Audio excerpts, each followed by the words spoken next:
छत्तीसगढ़ से प्रकाशित दैनिक लोक सदन के YouTube चैनल पर मैं आपका स्वागत करता हूं। मैं हूं सुरेश चंद्र रोहरा, एडिटर। अगर आज हम बहुत ही कम शब्दों में संपादकीय शैली में आपसे चर्चा करें प्रधानमंत्री नरेंद्र दामोदर दास मोदी की छत्तीसगढ़, उत्तर प्रदेश और तेलंगाना यात्रा को लेकर के, तो निष्कर्ष यह निकलता है कि नरेंद्र मोदी में अगर कुछ खूबी है तो बहुत सारी खामियां हैं। अगर वे छत्तीसगढ़ और तेलंगाना की खुलकर आलोचना करते हैं और प्रश्न चिन्ह लगा देते हैं मुख्यमंत्रियों पर, तो फिर उत्तर प्रदेश में गीता प्रेस में प्रशंसा के गीत गाने लगते हैं।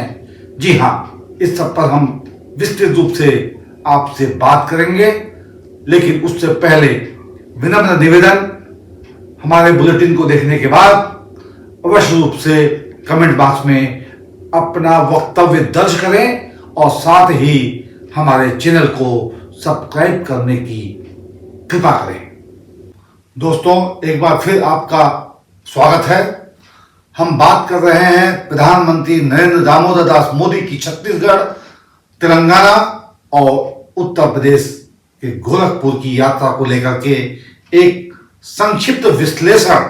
जहां तक हम बात करें छत्तीसगढ़ की, तो छत्तीसगढ़ आकर के नरेंद्र दामोदर दास मोदी ने लोगों का एक तरह से दिल जीत लिया। भारी बारिश में भी लोग उन्हें देखने और सुनने के लिए अपने अपने घर कूचों से निकल पड़े। मगर जहां नरेंद्र मोदी ने अपनी बात जब रखी तो भूपेश बघेल सरकार पर प्रश्न चिन्ह लगा दिए। Coal mafia, sand mafia, land mafia, ऐसी ऐसी बातें कही कि भूपेश बघेल पर एक ऐसा सवाल खड़ा हो गया है। मगर सबसे बड़ा सवाल यह है कि केंद्र में बैठी हुई आपकी सरकार फिर क्या कर रही है, इस पर अंकुश क्यों नहीं लगा सकती?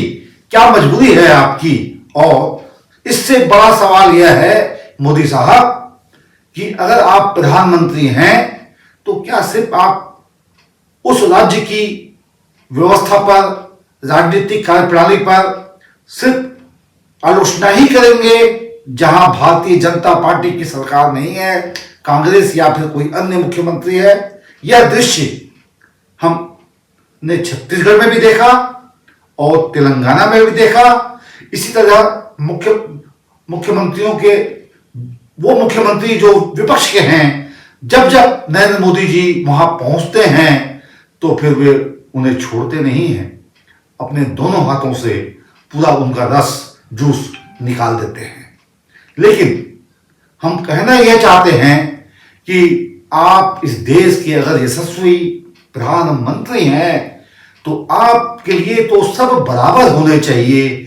जैसे कि पूर्ववर्ती प्रधानमंत्रियों के कार्यकाल को इस देश ने देखा है, रेखांकित किया है, चाहे वे अटल बिहारी वाजपेयी रहे हों, नरसिम्हा राव रहे हों या मनमोहन सिंह रहे हों। फिर ऐसा आपको ऐसी सत्ता की क्या आकांक्षा है?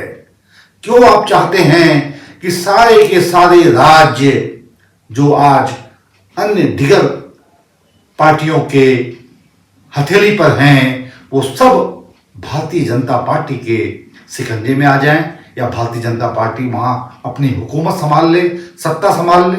और इसके लिए आप जो जो बातें कह रहे हैं कि जैसे तेलंगाना का विषय हम लें कि केसीआर मतलब भ्रष्टाचार, तेलंगाना में तो भ्रष्टाचार मचा हुआ है। इसी तरह आपने छत्तीसगढ़ में भी कहा।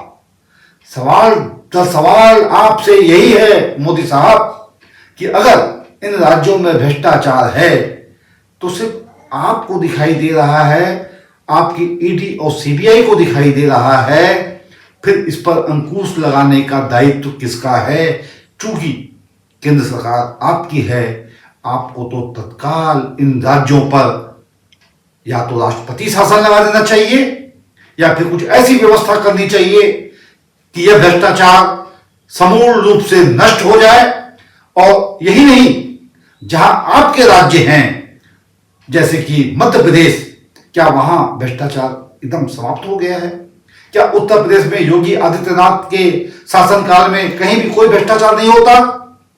उस पर भी आपकी निगाह होनी चाहिए, एक समदृष्टि होनी चाहिए। आज के संपादकीय को हम इसी तरह रेखांकित करते हुए हम अपने सभी पाठकों से, अपने बौद्धिक मित्रों से आग्रह करते हैं कि इस दिशा में भी हमें देखना चाहिए, सोचना चाहिए, चिंतन करना चाहिए, क्योंकि अगर प्रधानमंत्री जी कुछ कह रहे हैं तो वह कोई आम सहज बात नहीं होती। वह कहते हैं, इसका मतलब यह होता है कि देश की सत्ता बोल रही है, देश का पहला व्यक्ति बोल रहा है। और इसी तरह अगर हम इस पर दूसरे संक्षेप पर जाएं तो देखते हैं कि मोदी जी ने छत्तीसगढ़ को ही जो बातें कही हैं वह अपने आप में एक मिसाल है, एक बेमिसाल है। प्रश्न चिन्ह पर प्रश्न चिन्ह लगे हुए हैं उन पर। जैसे उन्होंने कहा है कि मुझे डराना चाहते हैं, वो डर जाए तो वो मोदी कैसा हो सकता है? ऐसी बातें क्या एक प्रधानमंत्री की गरिमा के अनुकूल है? इस पर हम और भी विस्तार से अपने समाचार पत्र में, संपादकीय में लिख रहे हैं। आपसे आग्रह है कि इस बुलेटिन को देखने के बाद अवश्य रूप से कमेंट बॉक्स पे अपनी टिप्पणी दर्ज करें, क्योंकि सवाल यह है कि क्या जहां विपक्ष है सिर्फ वही भ्रष्टाचार है? नमस्कार, धन्यवाद, आपने हमारे बुलेटिन को देखा।